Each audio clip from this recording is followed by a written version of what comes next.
Olá pessoal, tudo bem? Hoje o tema do nosso vídeo vai tratar de um mito, de uma história, né? Uma história que foi criada e passou a ser contada ao longo dos anos. Antes, fica aí a dica de dois livros que são essenciais para quem se interessa por tênis, por esporte em geral, por biografias, por grandes personagens, por personalidades, enfim, né?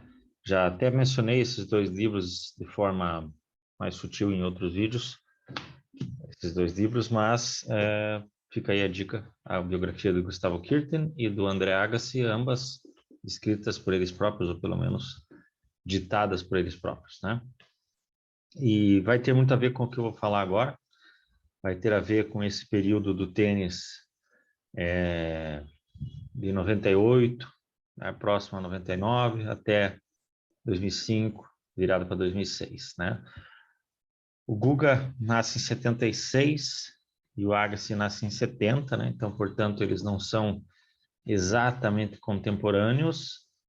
O Guga um pouquinho depois, mas o Guga, quando ele ascende ao Olimpo do tênis, vence o seu primeiro Grand Slam, foi o momento em que o Agassi tinha chegado naquilo que seria o seu ápice, né? Ali em 96, e tem uma queda abrupta, uma queda que vai ter a ver, a biografia dele conta isso, uma série de coisas que desencadeiam depressão, que desencadeiam muitas outros problemas, né, que impediram que ele, durante aquele período ali nebuloso, de 97 a 98, atuasse ou pelo menos mantivesse uma consistência lá no topo. Ele chega a cair para o número 200 do ranking e tudo mais e volta, né, ao número 1 do ranking.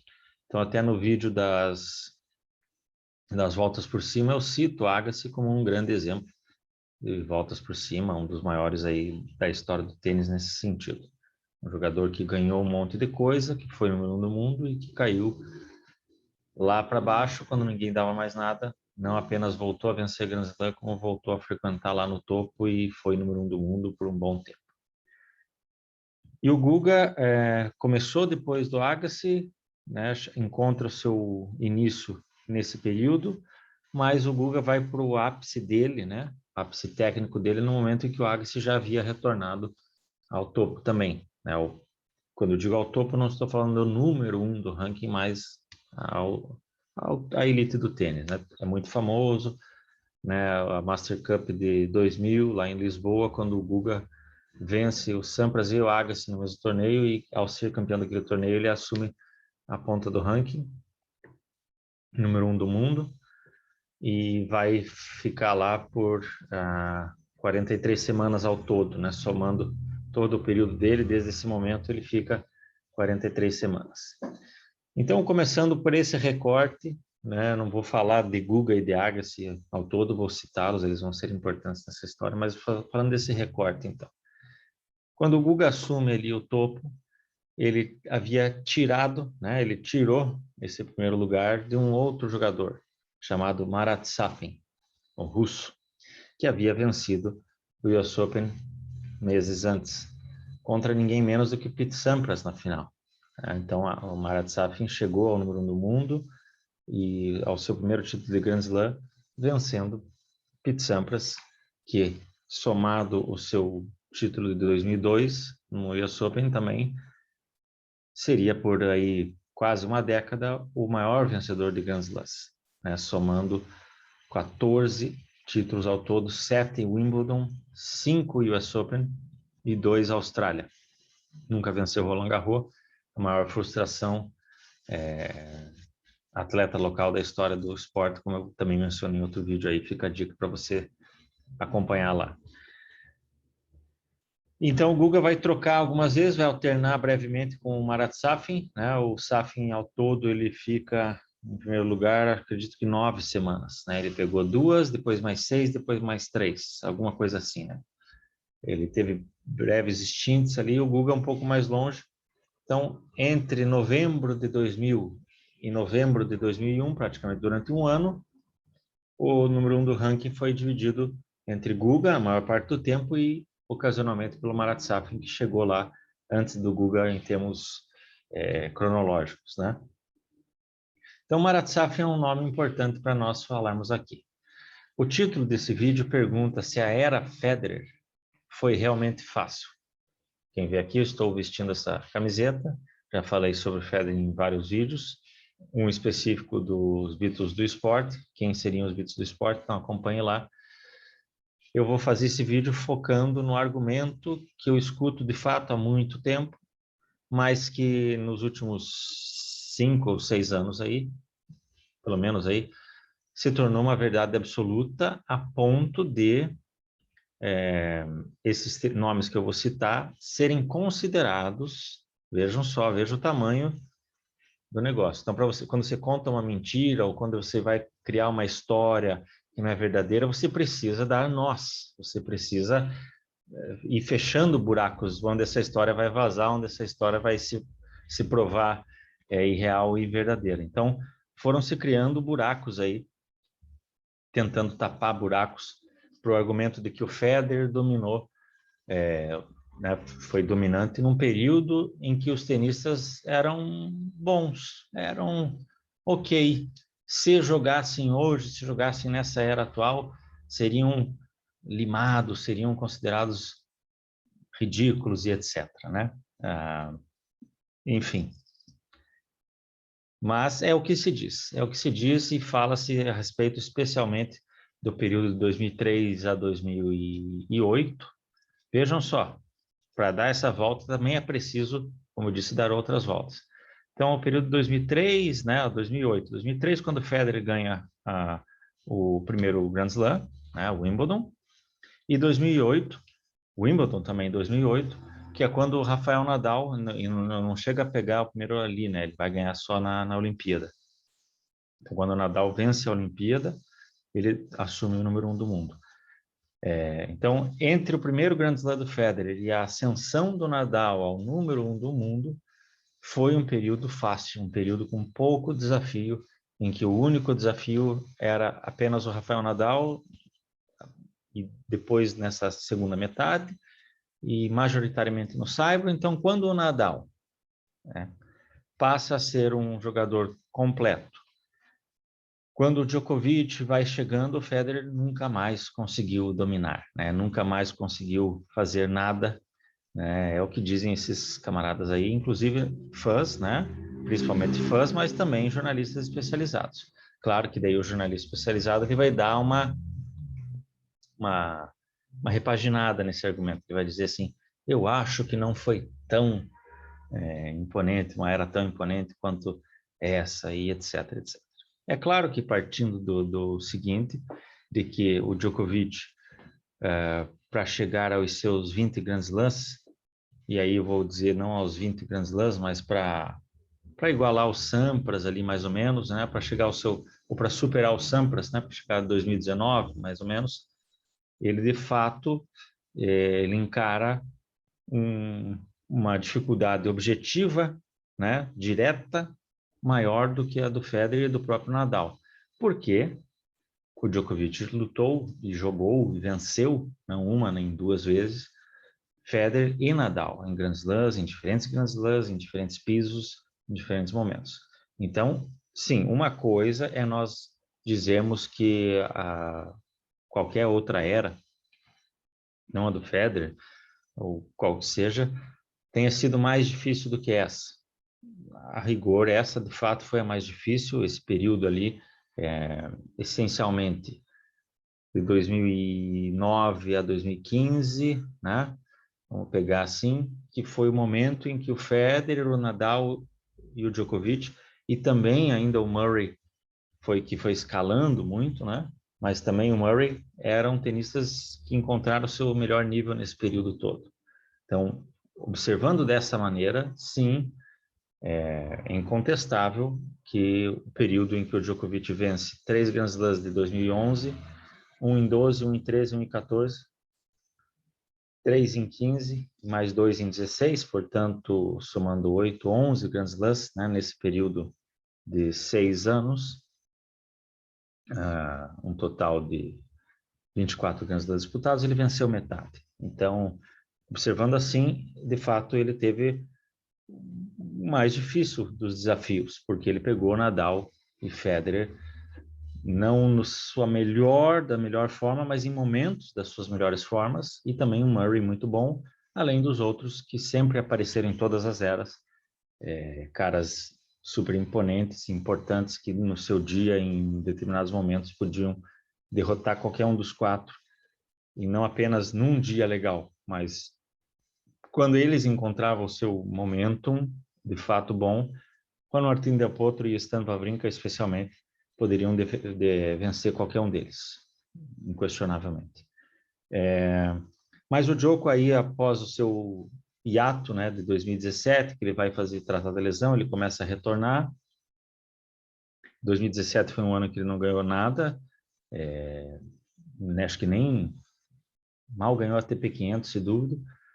E ele disse à época que o retorno do Federer e do Nadal, porque o Federer sai logo no primeiro terço de 2016, mais ou menos, e o Nadal um pouquinho mais tarde, mas ambos se retiram para fazer cirurgia e retornar. E retornam muito bem, né?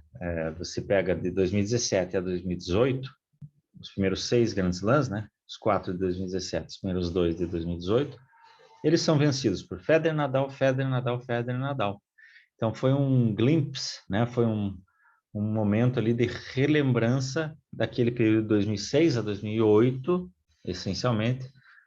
Dá para estender até 2010, né? Porque eles ganharam até 2010 praticamente só os dois. Entre 2005, Roland Garros, e 2010, o US Open, Federer e Nadal só não venceram, Federer ou Nadal só não venceram 2 vezes. Australian Open de 2008 e US Open de 2009. Djokovic e Del Potro. Portanto, não foi um domínio breve, não foi um domínio específico, não foi um domínio em pisos, não foi um domínio em fases. A gente está tratando aí de praticamente 7 anos ininterruptos, em que eles dividiram o top 1 e o top 2 do ranking mundial. O que já começa a quebrar a nossa argumentação lá de que a era Federer. Qual que é a era Federer, afinal? Né? Qual que é a era Federer? 2003 a 2005? 2005 a 2008? De 2010 a 2012? Essa de 2017 a 18 e até um tanto em 19? Porque lembremos que ele retorna ao número 1, ele perde o número 1 para o Nadal lá em 2008, mas ele volta ao número 1 em 2009. Ele não termina 2009 com o número 1, mas ele retorna depois ao número 1 do mundo em 2012, fica várias semanas, que é quando ele consegue passar os Sampras, né? Ele estabeleceu o recorde de semanas seguidas, aí ele fica pouquinho do Sampras, aí ele passa o Sampras em 2012 e em 2018 ele retorna novamente ao primeiro lugar do mundo, oscilando um pouquinho ali com o Nadal. Então, de fato, é um jogador que atingiu o número 1 do mundo em 2 décadas distintas, mas com períodos muito longos nessa primeira década e períodos importantes nessa segunda década. Não à toa, segue sendo ainda o mais velho a assumir o número 1 do mundo, né, em 2018, depois de ser campeão do ATP 500 de Roterdã, que é mais ou menos em maio ali, pelo que eu me lembro. Ele não tinha completado ainda seus 37 anos, mas, portanto, 2 anos a mais aí do que o Djoko tem atualmente, e é uma marca importante para o Djoko vir a superar, que tem totais condições de fazê-lo, mas ainda não o fez, por questão cronológica, então vamos aguardar. Então a questão é essa: dominou quando? De fato, o domínio imposto por ele foi um domínio bastante visível, o gap era muito grande. Eu fiz um vídeo recentemente sobre qual a melhor temporada individual da história do tênis, e eu deixo para o final uma temporada do Federer naquele período e uma do Djokovic nesse período. Uma informação que até, inclusive, eu não mencionei naquele vídeo, mas que depois eu adicionei na descrição, é de que o Federer, em 2004 e 2006, o Nadal, em 2010, e o Djokovic, em 2015, são os jogadores que garantiram o término da temporada em primeiro lugar, ou seja, o Year End Number One Ranking, né? Então, você tem o ranking normal e você tem a chamada Champions Race, que é a do ano, que terminar em primeiro lugar no ano, né? O Federer conseguiu fazer isso 5 vezes, o Djokovic já é o que mais fez e vai fazer agora pela 7ª vez, incontestável, vai superar o Sampras, mas o Federer, então, em 2004 e 2006, o Nadal em 10 e o Djokovic em 15, foram aqueles que mais cedo no ano, ainda em setembro, garantiram, ou seja, se eles deixassem de jogar em setembro, não jogassem mais nenhum torneio e algum segundo colocado vencesse tudo que aparecesse para frente, ainda não seria o suficiente para superá-los no ranking. Então, o Federer de 2006 e o Djokovic de 15, de fato, tem mais essa distinção, além de todas aquelas outras que eu coloco lá, tem mais essa distinção de quão dominantes eles foram naqueles anos. Então, nós estamos analisando os domínios deles, né? Qual é o Djokovic mais dominante, na sua opinião? Você, caro leitor, caro espectador, ouvinte, que acha que o Djokovic é o suprassumo da história e que o Federer é uma farsa, né, que dominou uma entre-safra, que o Nadal é um jogador de saibro apenas e que, portanto, os dois ficaram ali dominando até que o Djokovic apareceu. Pergunta, qual que foi o período mais dominante do Djokovic e quando que o Djokovic, de fato, se tornou um rival para eles, não apenas para vencer partidas, como o Del Potro e Wawrinka são para todos esses três, e, em várias ocasiões, mas quando que ele se tornou alguém que ombreou os dois e disse, não, agora temos mais um rei aí na disputa, mais um leão para vencer. Quando que foi isso? A maioria, ou se não a totalidade dos Djoko fans vão dizer que foi de 2010 para 2011, quando ele descobriu a doença celíaca, né? Então ele eliminou o glúten da sua dieta e a partir de então ele pôde focar nos seus hábitos alimentares, perdeu peso, aumentou a resistência física e etc. E passa a ser dominante desde então. Então o argumento, né, mais uma das voltas, é de que até ali ele já tinha o tênis suficiente e era dominante, mas ele tinha uma limitação física, psicológica, psíquica, enfim, fisiológica, que o impedia de render em alta performance e manter-se, portanto, vir a destronar ambos os dois. É uma falácia, uma meia-verdade. Sempre que alguém me pergunta qual foi o turning point, qual foi o momento em que o Djokovic virou a chave e tornou-se esse jogador aí, eu sempre vou responder o seguinte, não foi de 2010 para 2011, foi especificamente num jogo, num sábado à tarde, semifinal do torneio Masters 1000 de Madrid, contra o Rafael Nadal, que é o terceiro, não sei se segundo ou terceiro, jogo de 3 sets mais longo de todos os tempos. Eu lembro que em 2012, na Olimpíada, Federer e Del Potro estenderam esse recorde, né? Superaram, foi mais longo, né, a duração da partida, mas eu acredito que tem um outro aí que me foge agora a memória, se eu lembrar vou colocar para vocês na descrição, que tenha igualado isso. Ali foi a mudança de chave do Djokovic. Até aquele dia, né, o Rafael Nadal havia enfrentado o Djokovic até aquele dia 17 vezes e vencido 13, né, 13-4. Nesse dia, o jogo, como eu falei, se estendeu, só foi ser vencido pelo Nadal no terceiro set, no tie-break. Eles foram ao limite do limite. E o Nadal acabou vencendo, né? Mas ambos recontam esse momento como um dos grandes momentos da rivalidade deles em todos os tempos. E é ali que o Djokovic encontrou a chave para superar o Nadal, para superar o Federer, mas o que acontece ainda é que tanto um quanto o outro, por causa um do outro, e também por causa do Djokovic, precisaram também impor mudanças no seu jogo, no seu estilo, pensar coisas diferentes para poder recobrar o topo, como eu disse. Federer acaba sendo campeão desse torneio, vence Roland Garros, vence Wimbledon e vence Cincinnati. Naquele final do Finals ele não é campeão, acho que foi eliminado na semifinal. Foi vice, né, do US Open para o Del Potro e vence o Austrália em 2010. Então, uma sequência absurda do Federer aí. O Nadal entra numa parte física um pouco mais complicada, né? Eliminado em Roland Garros para o Soderling, perde Miami pro Del Potro.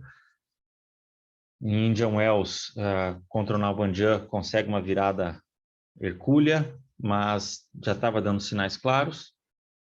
Não joga Wimbledon, no US Open, né, perde para o Del Potro em 3-0, mas em 2010 tem a grande temporada da sua carreira, junto com 2013, né?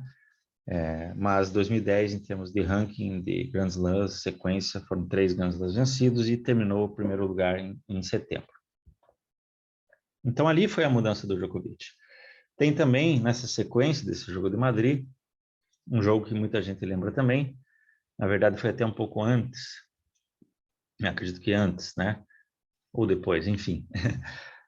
Miami contra o Federer. É o jogo que o Federer quebra a raquete pela última vez que nós temos lembrança.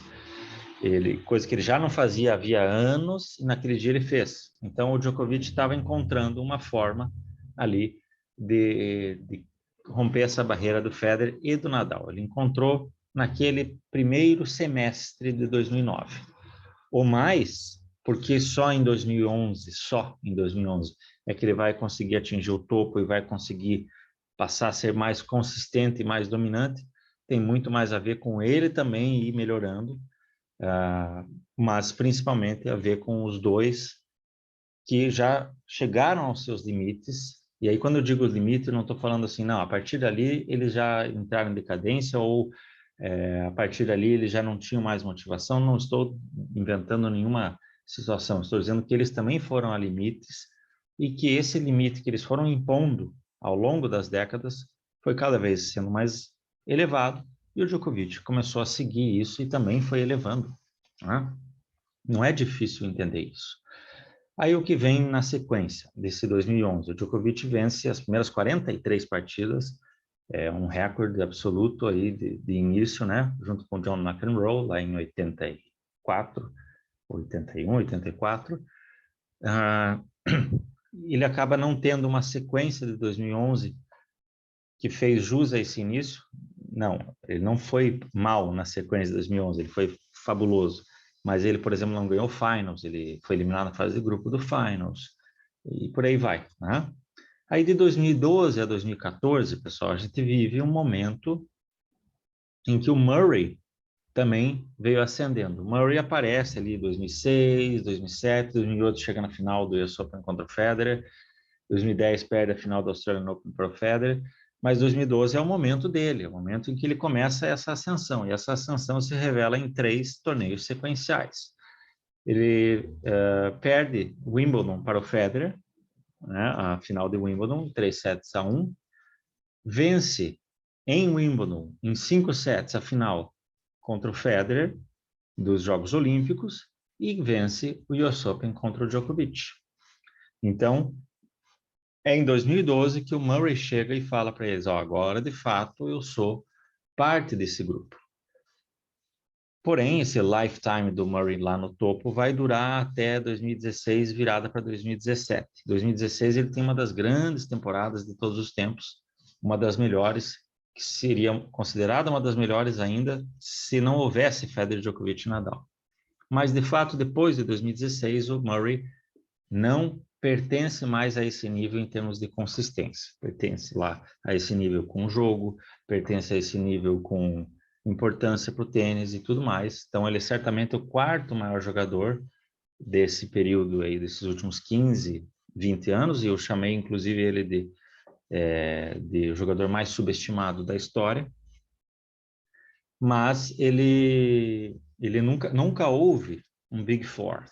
Essa história de Big Four tem a ver muito com a imprensa inglesa que é da mesma forma que persegue o cara, exalta o cara de uma forma muito dispar, né? O Murray já falou isso, que quando ele está ganhando, quando ele está lá no topo, eles chamam ele de britânico, quando ele perde, eles chamam ele de escocês. Então, o Murray, na verdade, nunca pertenceu a essa classe, embora ele seja da classe dos mortais, provavelmente o melhor de todos os tempos, né? Se tirar esses caras aí, e aí incluídos, né, os Sampras, os Agassis e a galera lá de trás, o Murray provavelmente é o melhor de todos esses aí. e o melhor dessa geração.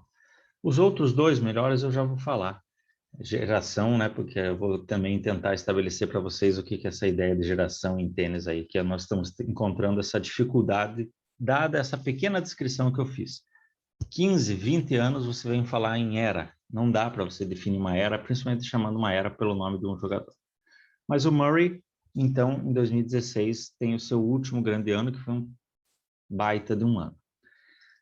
É também em 2016 que o Djokovic tem talvez o seu melhor início, superando 2011, mas ali para frente, até aquela derrota para o Wawrinka no US Open em 2016, deixa isso claro, ele também não conseguiria mais performar no mais alto grau, viriam lesões, contribuiria para tudo isso, né? Então, 2012 a 16, especialmente 2012 a 14, o Djokovic venceu 3 Grand Slams, um em cada ano. Ele vence 2012 a Austrália, 2013 novamente a Austrália e em 2014 ele vence o Wimbledon, né? Então, portanto, foram 3 anos com 12 Grand Slams disputados, os quais o Djokovic venceu apenas 3. Nesse período, o Federer venceu um Wimbledon, o Murray venceu o US Open em 2012, o Wimbledon de 2013 e o Wimbledon de 2016. Então, portanto, 2016 para frente. Então, desculpa, foram 2 ali. O Rafael Nadal, naturalmente, impôs seu domínio em Roland Garros. Então, 12, 13 e 14 ele vence. Mas adicionou a isso lá o Australian Open, desculpe, o US Open de 2013, né? Então, ele foi o que mais venceu nesse período de 12 a 14. Mas é ali em 14, nessa virada de 14 em diante, que o Djokovic vai atingir o seu máximo patamar. E vai coincidir com aquela temporada do Federer. Então, portanto, 2006 e 2015 há discussões, há argumentos, uma pró outra. Nesse meu vídeo eu fui bastante ironizado, para não dizer criticado ou atacado por fãs do Djokovic, que disseram que era uma sandice comparar. Então, você veja o padrão de argumento das pessoas, né? Uma temporada como aquela do Federer, 2006, é considerada absurdamente ser comparada, palavras deles, à do Djokovic de 2015.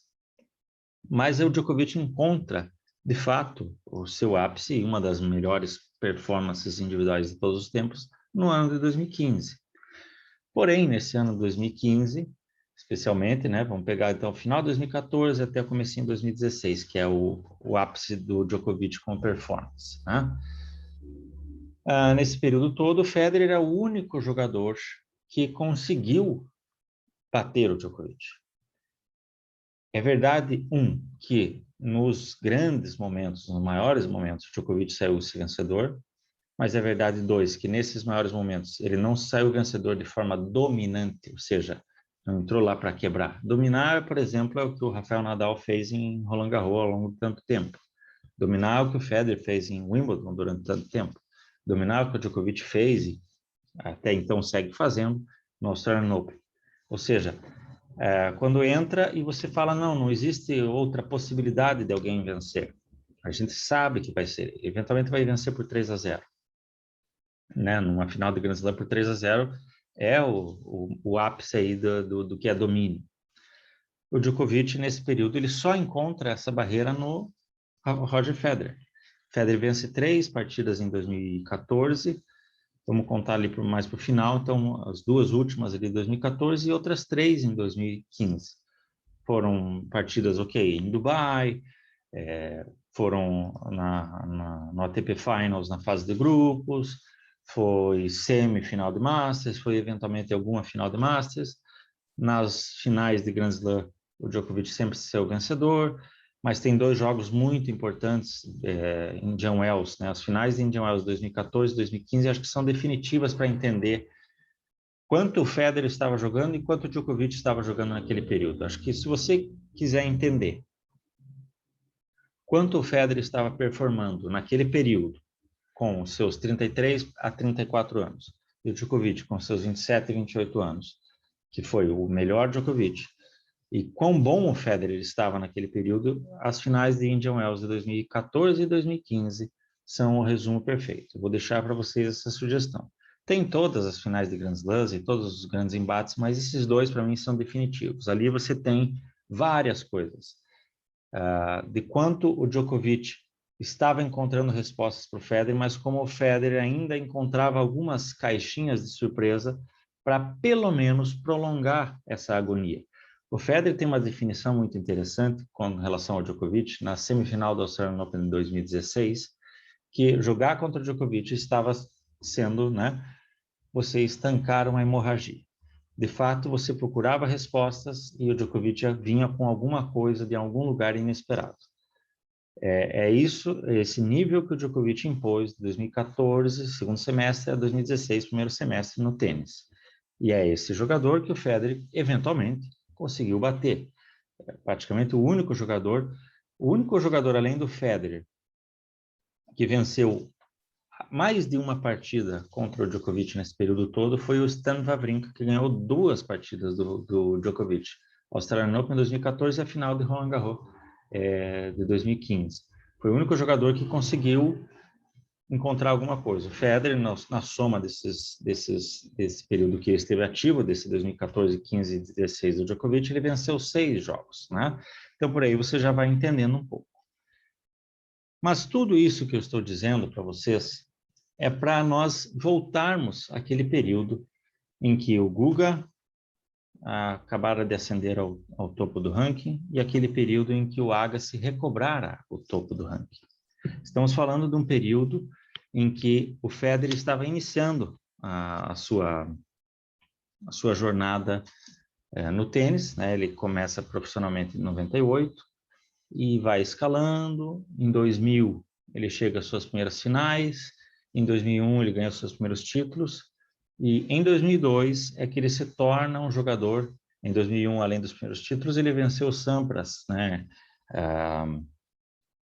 Foi nas oitavas de final de Wimbledon, né? Ele interrompe o Sampras vinha ali para buscar o seu 5º título seguido, o seu 8º título na história, o Federer acaba interrompendo ali.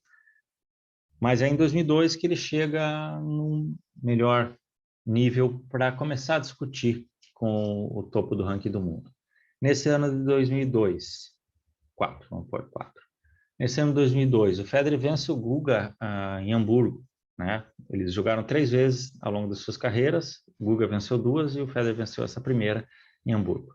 Nesse torneio, o Federer vai à final e é campeão contra o Marat Safin.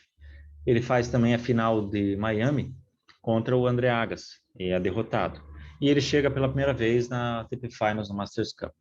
Então, 2002 é de fato o ano em que o Federer chegou para o tênis. Mas ele ainda precisava dar mais passos adiante. Ele não estava chegando ali e começando a dar tapa em todo mundo e mandando o pessoal se retirar da sala.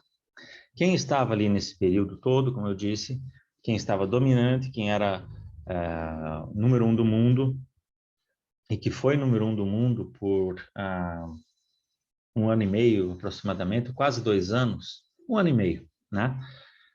Que toma o posto do Guga em 2001. Então, de 2000 a 2001, esse 1 ano certinho, Safin um pouquinho e o Guga mais.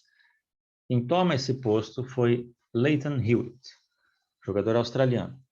Jogador australiano que, quando você lê biografias ou histórias do Federer, você nota que ele era o jogador que não apenas era comparado ao Federer, como era considerado, no seu período de juventude, no seu período de ascensão, superior ao Federer. Quem acompanhava e torcia para o Guga viu, de fato, Lleyton Hewitt como o jogador que chegou para a gente falar, putz, e agora? Será que o Guga vai conseguir? Não estou dizendo aqui, sim, se você me perguntar, eu vou dizer que sim, o Lleyton Hewitt é um jogador mais completo, superior ao Guga no todo, mas eu não estou dizendo assim que o Guga não tinha nível para enfrentá-los, mas que ele é o primeiro choque de realidade quando nós achávamos que o Guga, superando o Sampras e Agassi, ou seja, pegando essa última gigantesca geração, ele seria o ícone que iria levar, queria dominar o tênis por muito tempo, até que venha o Lleyton Hewitt. Então, entre o final de 2001 e o início de 2003, o Lleyton Hewitt foi o número 1 do mundo. Ele venceu o Grand Slam em 2001 e em 2002, ele vence o US Open de 2001 e o Wimbledon de 2002. Nesses 2 anos, ele vence as Masters Cups, né? Ele foi à final, também já havia ido à final do US Open anteriormente? Não havia ainda. mas ele tinha perdido, acredito eu, para o Sampras ou para o Agassi. Teve um jogo muito épico, assim, que né, o Hewitt acabou esbarrando neles ali. Ele vence o Wimbledon 2002, como eu falei. Então, ele era o jogador dominante quando o Federer apareceu. E a partir dessa ascensão do Federer, é que o Lleyton Hewitt, bizarramente, vai passar para a posterior e ser considerado um jogador não tão bom assim, meia boca. Resumindo a carreira de Lleyton Hewitt, ele tem mais de 600 vitórias, ele é um dos 25 jogadores que mais venceram partidas na era aberta. Ele tem 30 títulos ao todo, ele é um dos 25 jogadores que mais venceram títulos nesse tempo todo. Ele tem 2 Grand Slams e outros 2 vices, tem 2 Masters Cup, ele tem Davis Cup, ele tem campeão de Grand Slam de duplas, né? Tem títulos de Masters, um Masters épico, Indian Wells contra o Buga, né? Uma vitória dele maravilhosa. Enfim, é esse jogador, não é um jogador qualquer. Muito pelo contrário, eu falei que o Murray é provavelmente o que mais chegou perto, não, mas ele é o melhor dos mortais, mas o Lleyton Hewitt, junto com esse outro nome que eu vou mencionar agora, faz parte dos 3 melhores ao todo, carreira, nesses últimos 20 anos, após a turma Sampras Agassi. Este outro jogador chama-se Andy Roddick. Fica também a dica para você assistir Federer vs Fish no Netflix, da série Untold, o capítulo Federer vs Fish. Para você entender um pouco o que é tênis americano e como é que o Roddick, entre outros tantos, foram colocados nessa selva dos leões. Andy Roddick, a exemplo do Lleyton Hewitt, tem mais de 600 vitórias, mais de 30 títulos, tem Grand Slam, tem vices N de Grand Slam, entre outros títulos importantes. Se você me perguntar, talvez até o Andy Roddick seja maior do que o Lleyton Hewitt na história do tênis e, a rigor, os dois vão estar muito próximos. Tecnicamente, eu não saberia agora dizer qual dos dois eu colocaria acima, mas possivelmente eu acredito que o Lleyton Hewitt é um pouco mais completo. Mas ainda assim o Andy Roddick, um grande jogador.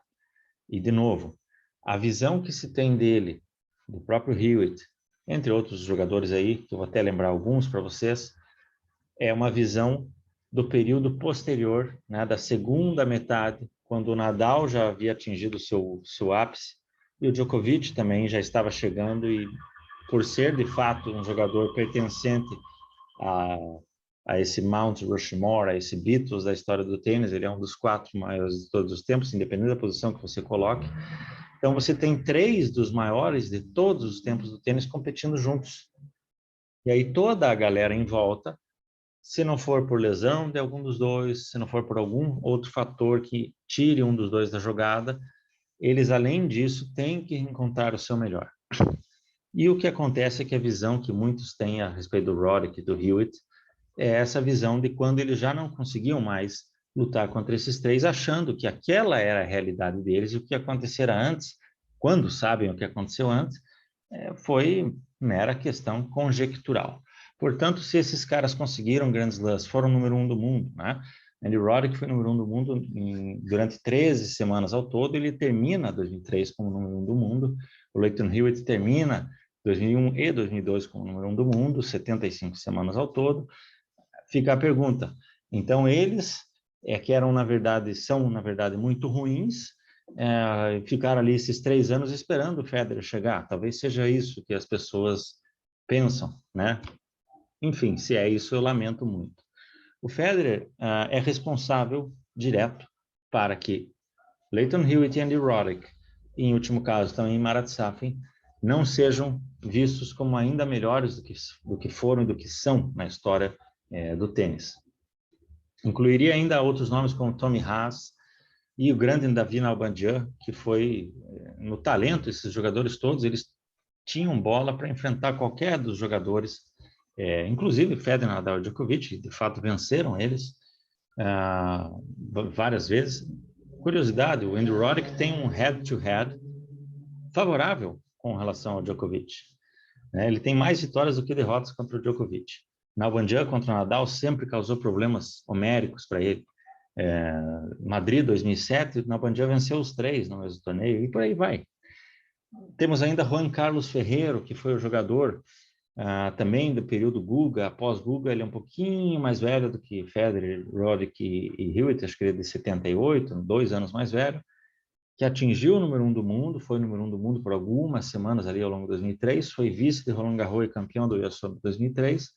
Também é um jogador que, tirado esse contexto no qual ele nasceu, certamente seria muito grande. Então aí eu citei para vocês vários jogadores, mas eu estou dando destaque a esses 2, Hewitt e Roddick, como jogadores de altíssimo nível. Andy Roddick foi vice-campeão do Grand Slam 4 vezes. Ele foi campeão do US Open em 2003 e vice-campeão do Roland Garros. Desculpa, então, corrigindo, o Juan Carlos Ferreira foi campeão de Roland Garros de 2003 e vice do Roddick em 2003, no US Open.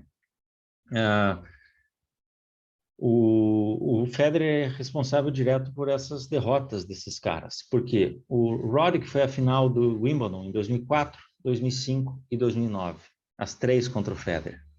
Foi a final também do US Open em 2006, contra o Federer, e perdeu. Em 2003, no Wimbledon, quando o Federer vai ser campeão pela primeira vez, que muita gente fala, mas foi campeão contra Mark Philippoussis, ele venceu na semifinal o Andy Roddick. E se você acompanhar o vídeo, ver os comentários do John McEnroe, por exemplo, à época, quem era colocado em dúvida ali naquele momento era o Federer. Será que ele é tão bom mesmo? Não, a gente sabe que ele tem o arsenal, a gente sabe que ele tem os golpes, a gente sabe disso, disso, disso e disso. Mas será que ele está nesse nível? Ele precisa provar isso hoje. Então, o Roddick já havia, naquele momento, provado mais do que o Federer. Não é nenhum exagero que eu estou falando aqui. O Federer venceu contra o Lleyton Hewitt a final do US Open de 2006, de 2004, com 2-6-0. Federer venceu a final do Australian Open em 2004 contra o Marat Safin. Federer foi eliminado por Marat Safin em 2005, né? Hewitt e Roddick se enfrentaram várias vezes, então esses caras também roubaram títulos um do outro. Se você observar os títulos dos grandes slams de cada um deles, vai ser aparentemente pouco. Juan Carlos Ferrero 1, Marat Safin 2, né? Roddick 1 e Hewitt 2. São 6 ao todo, mas se você somar as finais que eles fizeram entre si e os títulos que o Federer venceu a eles, ora na semifinal, ora nas finais, você vai entender, na verdade, que esses caras, se não fosse por Roger Federer, seriam ainda maiores do que são. E são gigantes, repito, são entre os 25 em números, se você quiser falar apenas de números, mas com representatividade, com o período do tênis em que eles apareceram, um pós-Agassi entremeado com Guga, eles chegaram ao número 1 do mundo. Todos esses 4 caras chegaram ao número 1 do mundo. Ferrero, Safin, Hewitt e Roddick. E não foi por ocasião, não foi por falta de gente, foi porque eles eram muitíssimo talentosos. Mas o Federer elevou o patamar. Aí vem o Nadal, que eleva mais ainda o patamar. Os dois juntos sobem o patamar do tênis. O Djokovic aparece, precisa subir e escalar lá. Quando consegue, sobe mais um pouco e aí foi subindo, subindo, subindo cada vez mais.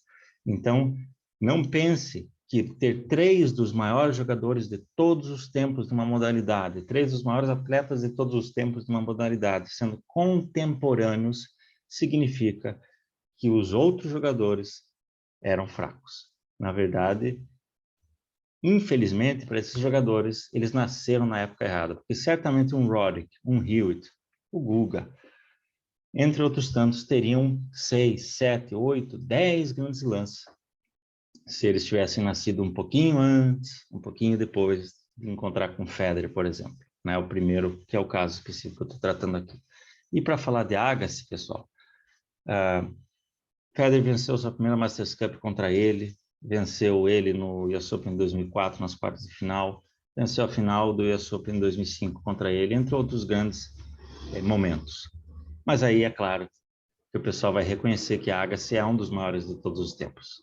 Porém, eles vão dizer que o Agassi estava muito velho quando o Federer apareceu. Abraço a todos.